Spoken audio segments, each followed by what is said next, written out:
March 22nd, 2021 episode of Last Week Tonight was about plastics. When I first listened to it, it was at work on my lunch break, and it was more or less like a working lunch, so I wasn't really fully paying attention to what John Oliver was saying. It was kind of background noise, and so initially I thought he had a lot of stuff kind of wrong. You know, at the end of the day, John Oliver has his own agenda for his show. The show in general, Last Week Tonight, has its own agenda for what it wants to put out there.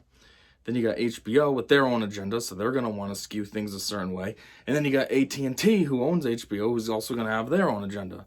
So originally, that's what I thought, was that some of the data was tweaked to make it fit their vision. And so my plan originally was to come on here and make this video kind of refuting some of the things John said. Or Oliver. How am I supposed to talk about him? I don't know. Let's just say Oliver. So what I wanted to do was take clips, let them play, and then come pop in myself and talk about them. But when I rewatched the video at home, basically now, I realized that his video is actually pretty good. It does have a fair amount of research put into it. Not a fair, a lot. And it's actually way better than I thought. I clearly didn't pay attention very well at all the first time around I watched this. So, there is some information, though, that maybe is missing. Maybe it's kind of under wraps, or just you got to be in the industry to understand better. Which John and Oliver and his team, they're not going to get that. They're just researchers working on a comedy news show. So anyway, before we get started, you might be saying, well, why am I going to listen to you? Who are you? What are you going to bring to the table? Well, I'll get to that. I mean, in all fairness also, though, you do listen if you watch John Oliver or Colbert or any of those other fake news people, fake because they're just comedy. You listen to them and trust them, and what kind of background do they have? They don't have, they're not in any of these fields. They're just doing research and pitching a story, but you trust that, so fair game for me as well. But anyway, here's who I really am. So currently I serve as a chief engineer at a plastics manufacturing company. I've only been there since December 2019, so fine. Maybe you think my credentials aren't the best. But I also was at another plastics manufacturing company prior, from 2011 to 2014. Well, end of 2014, so 3.5 years there as well. So all in all, I've got about 5 years experience in the plastics industry. And right now, it's super critical. Plus, with my position, it's really helping me, be more in depth with things going on in the world of plastics and what have you. I'm somebody who... I was going to talk about my background. I only have a associates in mechanical engineering, but I've been in the engineering industry for 10 years now. Well, July will make 10 years. It's May as of this recording. So, I've been around and I know some things. And I know some things, like I was saying, especially from nowadays, based on my position I have. And some of this might be like insider info. I don't really know. So if it is, I hope I'm not like saying some stuff I shouldn't be saying in this video, but at the same time, nobody watches my stuff, so who's it really gonna harm? So anyway, let's get into it. One of the things that Oliver, can I just call him John? I know John's kind of personal, I don't know him, but Oliver just feels weird. I know with most people that you don't know, you say their last name like Cena or Orton or something, but Oliver just sounds weird. It's like another first name. It's like if you called Nolan Ryan. Just be weird. Be like, who's Ryan? The pitcher? I'll just call him John, even though I don't know him. But it makes things easier. So anyway, one of the things John was talking about was recycling is not as on point as it should be. And that is very true. A lot more plastics are recyclable than people may know. First off, a lot of local areas, don't even recycle in general. I know a lot of neighborhoods where everything just goes in the trash. And that's unfortunate. Recycling really should be pushed. And then for the facilities or towns, whatever you want to say, that do recycle, a lot of it is only the ones and twos that get accepted. One being PET, two being HDPE, and the rest gets scrapped. Here's the thing though, polypro is just as easy to recycle as the other two, if not easier. Polypro is a soft plastic. It's easily worked and therefore could be easily reworked. So that's a big waste that facilities don't accept fives polypro. What else do we have? We have 4. That's low density polyethylene. Technically that's recyclable as well. Now low density polyethylene does take a little bit more work, and that's why it's not typically recycled, because a lot of times it's got like layerings. So in order to properly recycle it, you have to use like a chemical process or what have you to take those layerings apart so that each layer can be properly recycled. So that's why it doesn't happen, because it's expensive and it's time consuming, and that's really it. And it's kind of tedious too, I guess, if you really break it down. Then what else? PVC. PVC is actually recyclable. Before being in this industry, I never thought it was. I just thought of it as PVC was just PVC. It's one and done. It's made into, typically it's pipes. So once it's made, that's it. But it actually is recyclable. Again, it's kind of like a weird situation though, like with with number 4, with low density polyethylene. It's not so much that it's hard to break down. Well, it doesn't have the layers. It's just there's something about it. I think it's hard to process or something. So again, companies don't want to. Well, recycling companies don't want to deal with that. Why make your job harder if you don't have to? You know what I mean? I think the only 2 that don't get recycled that are fair game is, well, 1, 7s. 7s are basically junk. That's always other. It's junk. It's, you know, maybe you got a few things that you mix together. Whatever you're making isn't critical. Like maybe it's a yogurt container. It's not critical what that's made out of. Yeah, you could choose to make it out of something like 1, 2, or 5, so then you know it's recyclable. But at the end of the day, it's only holding yogurt. People are going to eat it, toss it out. So you might make that out of just random mix. In other cases, it could be stuff that, you know, as the presses were running, you know, there's the crap that bleeds out on the floor. So maybe you sweep up all the floor stuff and melt it down and reuse it. Boom, there's your 7. It's just everything. You don't know what it is. It's just, yeah, it's other. Which actually, to a certain degree, that is recycling in a way. But anyway, so that one makes sense why it's not recycled, because you can't recycle something that you don't know what it is. And the other one is polystyrene. Or, no, I'm thinking styrofoam. Whoops, wrong thing. Polystyrene actually is the one that I don't know too much about, which is kind of ironic because my company uses a lot of styrene. But they used a lot of styrene before I got there. Recently, the push has been on PET and PETG and now polypro, which I'll get into in a minute. But so as far as the styrene stuff goes, unfortunately, I don't have much experience with that. I don't even know the shrink rate on styrene. So yeah, but that one's the one I don't know details on. I could have looked them up before this video, but I figured that's not the point of this video. If you're interested, feel free to look them up. I might make a separate video just talking about this stuff in greater detail. But yeah, that's the one I don't know. I don't know. Styrene is 6. I don't really know why that's not typically recycled. Clearly there's some issue. It must be similar to the 3s and 4s. But anyway. So back to recycling. So one thing that's a pain about recycling is it's expensive. It's a lot of money to collect recycled materials, to melt it down, to repurpose it. Well, you know, melt it down, clean it. You gotta clean it. You gotta get out the crap.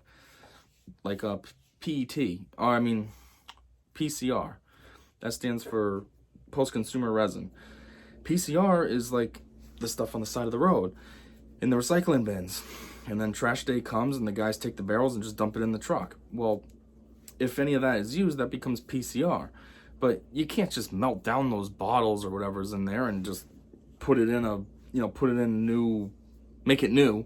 You got to clean it first. You got to make sure that it doesn't have contaminants. Yeah, it's not going to be perfect. PCR is never perfect, but you got to clean it up some. You can't just take literal trash and say, yeah, good enough, it's recycled. So there's that big process. There's also the process of, speaking of cleaning things out, it's literally like cleaning things out. If people don't, like, say you have a yogurt container, back to that example, and it's a 5, okay, that's recyclable. But if you got yogurt all lined in there and it's gross still, and it, you know what I mean, like you scraped it out, but there's always that little bit that's still in it, like you didn't rinse it out first and you just threw it in the recycling, chances are very high that a recycling company is not going to accept that. It's going to get to their facility, they're going to say, this is gross, I'm not dealing with this, and throw it away. So you recycled, or you at least tried to, but it didn't get anywhere. Yeah, so it's a big process and it becomes expensive. Now, as far as once products are recycled, you know, you pick up the trash on the side of the road, you repurpose it. Now what happens is when you resell it, obviously it's way more expensive, way more. Like I think for virgin materials, I'm not too into the sales side of things, but I think products that are made out of virgin materials are something like, well, for our standard products, it's like 20 cents a piece or something for virgin material. But once you use PCR, it shoots it up to like $1, which if you're buying 100,000 pieces, that's significant. That's way more expensive. And so that's why companies don't like to use the PCR. Yeah, at first they're all gung-ho for, oh yeah, let's use PCR. Yeah, we'll be recycling. We're doing good for the environment. And then it comes time to talk money, and it's like, ooh, you know, do we want to pay, you know, what did I say, 100,000 pieces? So 100,000 times 20 cents, I mean, is what, $20,000 versus $100,000? Do you really want to pay $80,000 more just to say that you recycled? No. So PCR doesn't typically get used. Now, yes, they could use virgin material that is recyclable, like maybe instead of using rPET, recycled PET, they could use virgin PET, which is recyclable, but it doesn't have the same impact. It's still new material, virgin material, and you get all this recycled stuff that you're not doing anything with. You're just adding to it, so that mountain's getting bigger. So that's kind of the problem with the industry right now, is plastic obviously is a problem. You know about all the fish and stuff that are always getting plastic caught on them or ingesting it and everything. And the biggest issue is just handling it. So currently, there actually is a huge push in the industry to start properly handling recyclable materials. So there are 2 major organizations that are kind of spearheading this. One of them is called the APR. That stands for the Association for Plastics Recyclers. The APR is a company that in recent years has been blowing up. I mean, I think last year they had, what did they have? Like, was it 40 new companies join on? But yeah, the APR is huge. The APR has a lot of companies that most people know about. Target is on there. I think Walmart is on there. You have Estee Lauder, CVS, I think. Just there's a lot of big names. I mean, you can go on the website, go to the APR website. I think it's just apr.org or apr.com, one of those two. And you can find the listing and see all the companies that are on there. But anyways, what the APR is it's kind of like a recycling club. So first off, in order to join, you have to A, prove one of 3 things. That either A, you are a facility that recycles plastic, and you have to, if you are a recycler, you have to recycle a certain amount per year to join the APR. 2 is you have to use recycled materials. Again, you have to use a certain amount in order to be able to qualify for joining the APR. Or 3, both, which again, certain amount has to be met. So, and then in addition to that, you have to pay a subscription fee. So there's also different tiers. There's like a elite tier, if you will, and there's like the standard tier. So my company just recently joined the APR last, I think it was like June. So we've almost been a member for a year now. And yeah, we just chose regular member. We're not in the elite side of things. But yeah, so 1, my company's in the APR. And two, I specifically am on a special committee within the APR called the Market Development Committee. I know it's not that big a deal. It's just a committee that is designed to, well, try to market the APR. Help get the name out there and the mission and the idea out there. So yeah, it's a member of 30 people, and they sent out the invite, I think, last November. I applied to it. Basically, I just responded to the email, and they selected me as one of the people. So it's pretty cool. But anyways, so what the APR's mission is they want to not only have a focus on have a focus on making sure that all plastics become part of a stream that is recyclable, but they also want to push using recycled plastics or finding ways, like alternative creative ways to recycle plastics so that it doesn't just end up in a landfill or in the ocean or something ridiculous. So for example, on like the creative ways is my company. So my company was able to join the APR because we use recycled plastics. We don't really recycle anything yet. We kind of don't really have too much leeway in order to be able to recycle because we're pretty efficient on what we use. There's a little bit of scrap, but you're gonna, at the end of a month, you'd probably only have like maybe 100 pounds of scrap. Yeah, you could recycle that, but the problem with our scrap as well is it's not just one thing. We have polypro that we're using, we have PET that we're using, PETG, we have recycled versions of these, we have HDPE, so there's a bunch of different materials, and there's also the different colors. So yeah, and then the recycled ones, the rPET and stuff, RPP, RHDPE. So there's a base resin, and then you mix that with virgin. So then there's also different ratios. We have some that's 100% recycled, 30% recycled, 50% recycled. So it's kind of all over the place. So even though I say like maybe we'd have 100 pounds of stuff that we could recycle per month, it's 100 pounds of just a huge variety of different things. And if you really broke down to each individual, you're looking at 5 to 10 pounds of, this HDPE that we could recycle, this polypro. So at the end of the day, we don't really recycle yet because it's kind of pointless. Like, we'd be just giving out a little bit of crap, you know what I mean? So we are exploring like alternative ways to recycle. Like one of them is we were thinking about partnering with a local paving company and seeing if we could mix some of our scrap in with their tar. Granted, it's not real recycling, it's kind of a goofy workaround, but at the end of the day, it's not just being tossed out. It's not ending in a landfill. It's not ending up in the ocean. It's being used as part of the tar compound, which is being used to, lay down on roads or lay down on driveways or whatever. So it's recycled. It's not going to be reused again in a future product, but it's still better than just throwing it away.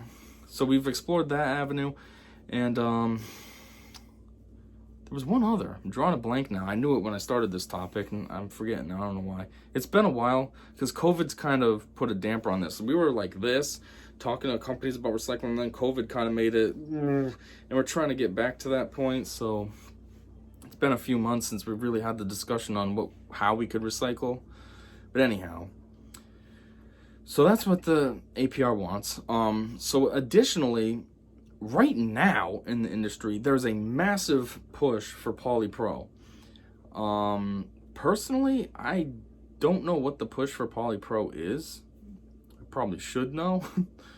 I don't really know what it is though, because PET is just as good, but for some reason there's a massive push to go towards polypro right now. Now, like I said, polypro does have its advantages. It's very easy to use. It's soft, so to speak. Like, you can go find something that says 5 polypro on the bottom of it and find something else that says 1 PET and just squeeze them. There's a difference there. The polypro feels rigid, sturdy, not rigid. It feels sturdy, but it's soft. You can ply it. It's a comfortable material. PET, depending on what you're playing with, like if you're playing with a water bottle, that's PET, but it's cheap. It's thin. You just crunch it up. It's kind of like junk. Where I keep thinking of yogurt containers. I wish I could come up with a different example, but like a yogurt container may be at 5 polypro. When I say yogurt container, I mean like those big ones, the 32-ounce containers. But yeah, you squeeze that, it's got that nice feel. It's sturdy, but at the same time, it's not rigid. Like rigid is like 2 HDPE. It's sturdy and it's rigid. Think of your detergent bottles. Those are 2s. Those, you can't really squeeze those. They're rigid. Yeah, I mean, you can squeeze them, but they're more rigid. You're not going to get much flex out of it. So I'm thinking, one, that may be part of the reason why polypro's seen a big push, because it's kind of a nice material, I guess you could say. It works well with other products as well, like in the container industry. It works great as a cap. Polypro will work with just about any material, even itself. You can make a polypro jar with a polypro cap. It will have a little bit of a weird frictionness because for some reason like materials don't like to hang out with each other, but it'll still work. And yeah, it just kind of gives like a nice feel. You grab that cap, you unscrew it, it's soft but rigid, and it's just, I don't know. So I think that's part of the reason for the push. Like I said, not totally sure. But anyways, all I know is there's a massive push to move towards polypro. And that's also what I was trying to say in the beginning. Polypro is technically recyclable, but I almost feel like people just don't know. Everyone just throws everything away. Like, you know, a lot of what is polypro? Polypro is like a McDonald's large cup, or your Cumbies cups, or the yogurt containers. Those are all polypro. But where do they go after you drink them? The trash. No one puts it in the recycling. I put it in the recycling because I know it's recyclable. Do my local facilities deal with polypro? I don't know. They probably don't, because unfortunately not a lot of places do. It's just 1s and 2s. But I still put it in there just in case. I know it's recyclable, and if I can do my part, I want to. But anyway, so that's a huge push. And another one is to get rid of thermoset materials. Or, I don't know about get rid of, but try to dwindle down on the thermoset materials. So a thermoset material is a plastic that isn't recyclable. Like, you just can't recycle it. And I don't even mean like the 7s that I talked about earlier, or possibly the 6s. I mean like it's straight up, whatever it's made into, that's all it is.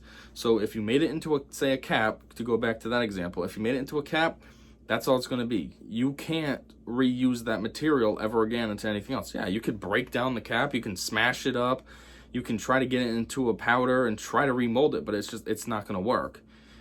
It went through the process. It's one time, it was a cap, now it's done. Thermoset material basically is almost like a living being, if you will.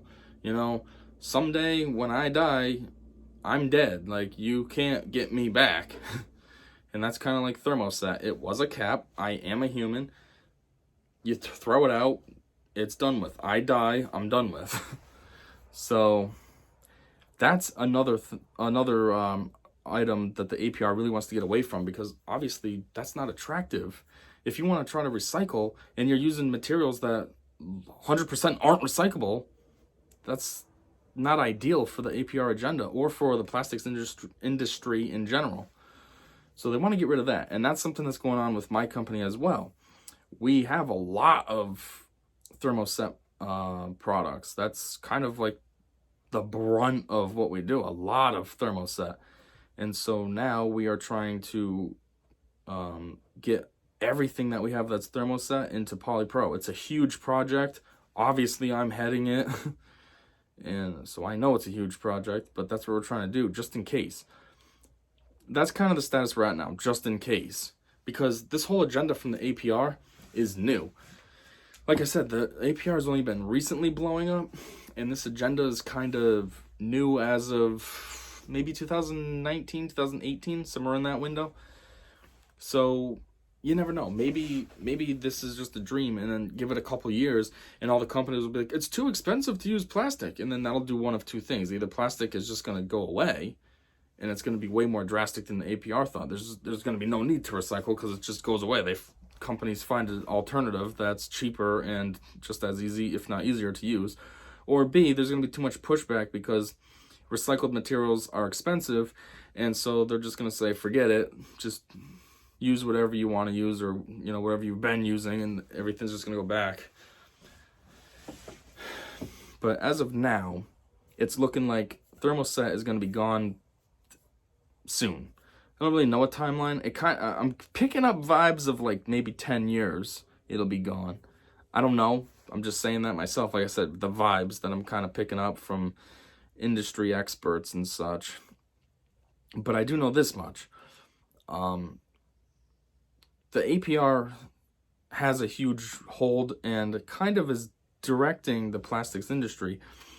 And a lot of the giants in the plastic industry are not only a part of the APR, but they're making it so that if you want to do business with them, you have to be a part of the APR as well. So that's kind of a large reason why my company joined, because we didn't want to lose a lot of our big ticket customers, and we were running a risk of doing so. Like, luckily, we're kind of close with some of our customers, so they kind of dropped little hints. Like, hey, the APR is a pretty cool organization, like beating around the bush, but kept talking about it. And so we kind of picked up what they were saying, and we were like, hold on, pieced it together and realized we got to probably be a part of this, huh? But yeah, it kind of sounds like that's what's happening. If you're not part of the APR, you're not going to get business. So the APR really is taking a hold. And once they get a hold, obviously you got to follow the regulations because you're part of their organization. So you can't just do whatever you want. Yeah, I'm in the APR, but I'm going to do whatever I want. That's not how it works. So yeah. Second, there's another company or organization, maybe not a company, but an organization. I forget offhand what they're called. It made me think of like ISO 9001. If you know anything about standards, that's a dimensioning type standard for CAD and such. But it made me think of something like that, whatever it was called. I don't know. I don't remember the company it was through and what have you, but all I know is they're kind of doing something huge. They're doing something big. Like, they're blowing the APR out of the water. The APR is basically trying to just streamline plastics in the right direction to be recyclable, and to use recycled materials. This other company is kind of going above and beyond, and they're doing their own thing to create recyclability. And from what I've gathered through the grapevine, again, there's been no real discussion. This company is not talking to us. I don't even think they're talking to any of our suppliers or anything. It's just, like I said, stuff we've heard through the grapevine, through like tech what's the word I'm looking for, like committee meetings and what have you, and through some of the subscriptions that we have that are insiders in the industry. But it sounds like they're working on a material that's going to be similar to some kind of plastic, polypro or PET, I'm not sure what, but just throwing ideas out there. And it's going to be fully synthetic, and basically it's going to be fully recyclable and biodegradable and all that. And from what I also understand, they've been putting a lot of money into this so far. And yeah, so it's still kind of secretive. So this is like what I was talking about in the beginning. I don't know if I'm going to be revealing any kind of secrets. I mean, I don't have much information, so it's not like I'm saying much here, but I do know that it's been very secretive what they're talking about. So that's going on as well. So who knows? We could get a new kind of synthetic plastic that comes out that takes over everything because of its biodegradability, I should say, and recyclability and all that. But anyhow, yeah. Another thing I forgot to say as well, back to being able to recycle materials. From what I heard, I think it's Ford is doing a thing where in their new cars, they're going to be using fully recycled, not recyclable. I mean, it will be recyclable. Obviously, if it was recycled, it can be recycled again. But they're going to be using fully recycled, so like R polypro or R PET or whatever. but plastics in any of their plastic components in their cars. So that was something big in, I think it was Plastics Technology. That's like a magazine that focuses on this industry. And that was a big article maybe a month ago or so now I read it. So that's kind of cool. But yeah, they're getting on board for the recycling. But yeah. So overall, that's just the situation with recycling. A lot of people don't know. A lot of companies don't want to do it because it's a lot of work and expensive. And then a lot of companies don't actually want to use recycled materials because it's expensive. Yeah, on the surface, they're like, ooh, that sounds cool. But then, ooh, the bill.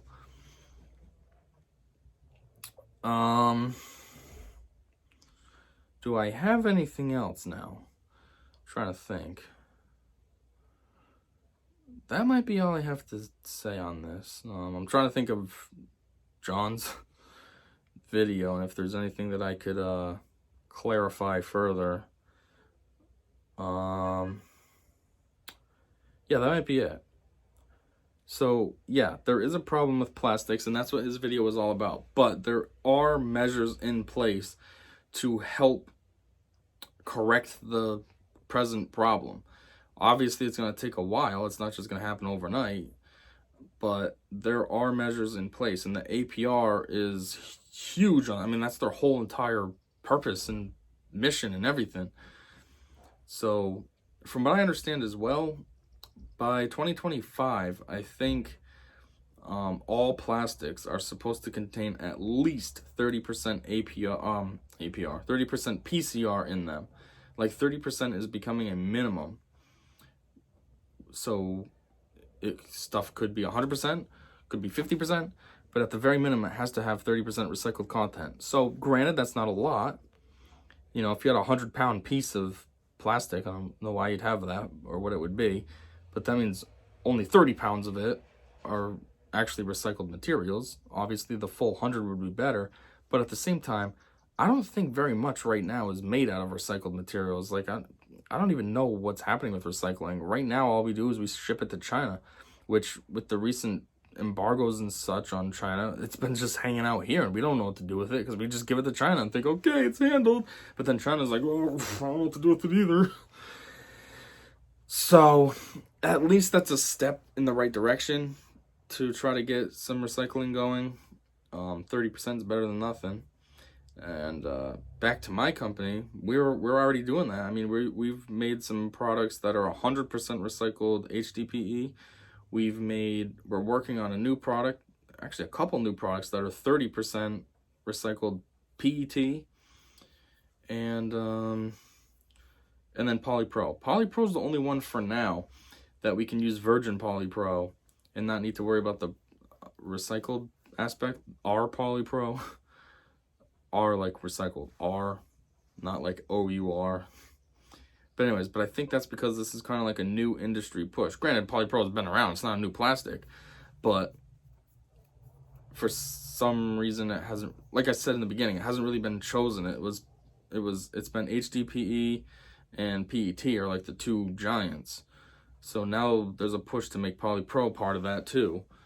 So there's not really any R polypro yet. You just use polypro and that's good enough.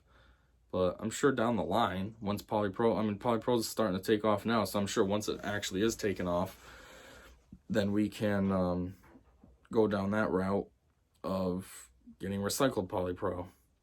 Oh yeah, that's another thing too. Another thing that's not attractive about using recycled materials is it's hard to process. So at my company, we've been struggling with figuring out how to mold parts using recycled material, recycled polypro.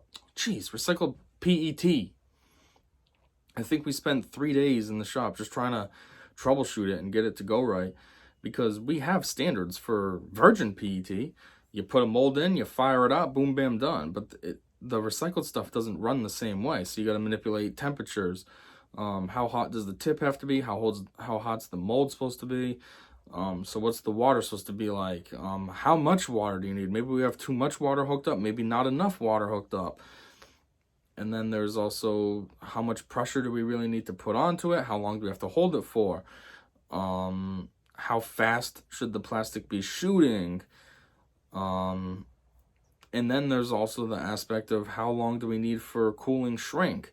So a lot of times what we do is when we mold new parts, they go to me and QC to take measurements off them and make sure they're in spec.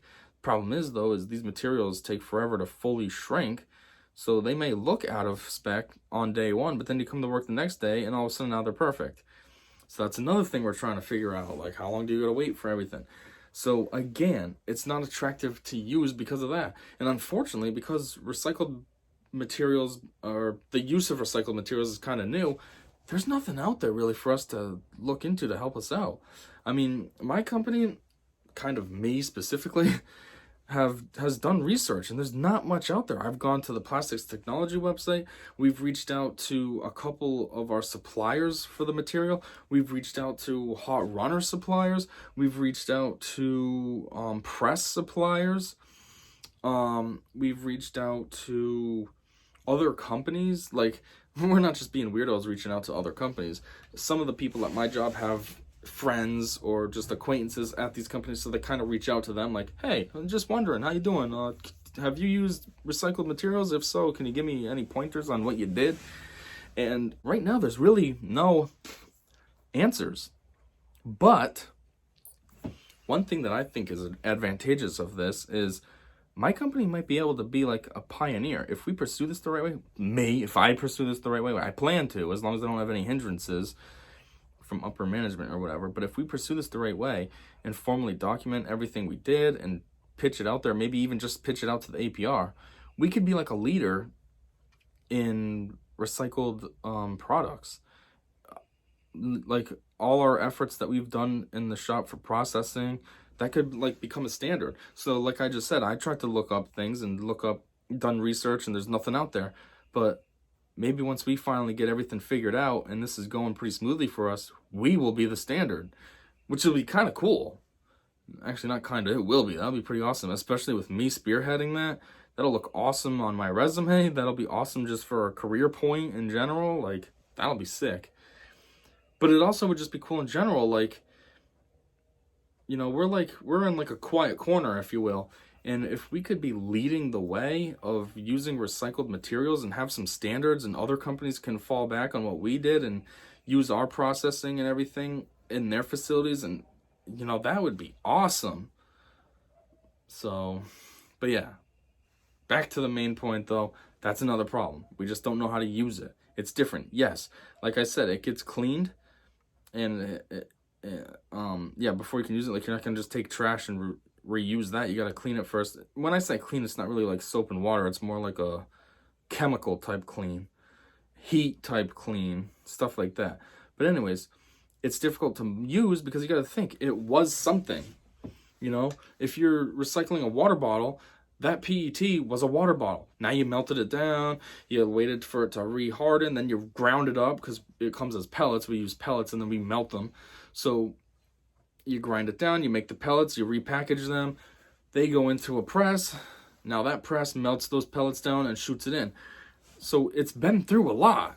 It was something melted down, caught, remelted down, and now it's trying to be something else. So that's where the problems come in. And technically, recycled PET, at least, I haven't looked into HDPE specs, but recycled PET does have a slightly higher specific gravity than virgin. I think virgin is 1.2, what is it, 1.29 or something around there, and recycled is like 1.33. Is it 2.9? I think they're off by 0.8, so maybe it's pretty sure the recycled is 1.33, which means the other one is 1.25. That's a standard number. Why would I forget that? I don't know. Maybe it's 1.23 and then recycled is 1.31. Whatever it is, it's slightly different. It's nothing drastic. But anyways, what specific gravity determines is your shrink rate. You use that to get the shrink rate of the material. You can also use that to get the density. Specific gravity is density. But you can also use it to get the weight, of the part. Like, you can estimate what the weight of your part will be using specific gravity. And so that's another mild problem as well. that technically recycled materials have a slightly larger shrink rate than virgin, which means at the end of the day, you can probably use tooling for virgin material, but if you really want it to be exact, you're going to have to manipulate it, and it's going to have to be slightly larger. So say you're at a diameter of 3, well, now it's going to have to be what, 3.0024 for the 8% increase? And then the weight. That's one thing that I know for us, we always like to keep down on all our products. We like our products to be as light as possible. Well, if the material is now heavier, you can't. Even if you went size for size, everything with the virgin, it's going to be heavier now just because of the recycled. So that's also another unattractive thing why recycled material isn't really being used. I meant to bring this up a while ago too when I brought up PCR, that's post-consumer resin. There's also PIR, which is post-industrial resin. In the grand scheme of things, PIR is better than PCR because it's a lot cleaner and a lot more, it's not typically used, so it's almost like virgin still, which means it gives you a better everything. But there's something about PIR, I forget what it is. I think PIR typically doesn't get, I think the push is for PCR because PCR is technically trash, so that's what we're trying to minimize is trash waste, landfills and all that. Where PIR, the companies that end up with a lot of industrial waste probably just reuse it themselves anyway, so it doesn't really get out to the market. But at the end of the day, it is a better quality product if you can get some. But yeah, so what was I talking about before? I was talking about the shrink rate and stuff. Oh yeah, thought I had another point off of that. Specific gravity, weight, slightly dirty. Yeah, because there's going to be imperfections. So even though it's cleaned, like I've been saying, it still has its own imperfections just because it's something else that you're now turning into something new. So yeah, that's kind of the situation though with the industry. We are moving towards being able to use the products, reuse the products, I should say. And there's a huge push for it. And a lot of the huge companies are joined in. So this is going to be like a standard thing. Like PCR is going to be a standard thing. It's not just a couple companies trying to try something. It's going to be like, I'm pretty sure Coke is in it, Pepsi's in it. Like I said, Walmart's in it, CVS, Target, Estee Lauder, my company. Obviously, all of the material supplying companies are as well. They kind of have to be. So there are measures in place to address the situation. John's video that he made was kind of showcasing all the problems with plastic, and yeah, there are a lot. I'm not trying to stick up for plastic. That's one thing my company's always worried about as well. Like, what if plastic goes away? We're gonna go out of business because that's all we do is plastic. But at the same time, something that wasn't really talked about in John's video was any methods to correct the problems that he was highlighting. And so, like I said, maybe I have some insider information and I just don't realize I do. And yeah, so here it is. Here's some information. All right, I guess that's all I got. So thanks for listening to me. I hope you learned something. If you made it this far, if you have any questions about anything, especially plastics, just feel free to leave a comment. If I know the answer, I will provide it to you on the spot. If I don't know the answer, I'll even research it for you. If it's a good enough question and I can make a video out of it, I'll give you a video response. Just, I wouldn't mind keeping this conversation going if you want to. I mean, this is what I do. This is my job. I literally deal with plastic all day. 8-9 hours a day, 5 days a week, sometimes Saturdays as well. Not all day. Saturdays will be like 2 to 4 hours, but still. And yeah, I've been doing this since early December 2019, so I got a year and a half of doing this all day. So to a certain degree, I know what I'm talking about. So yeah, if you got any questions, it'd be awesome to start a conversation and get some engagement going. And until the next video, you already know, I said see ya.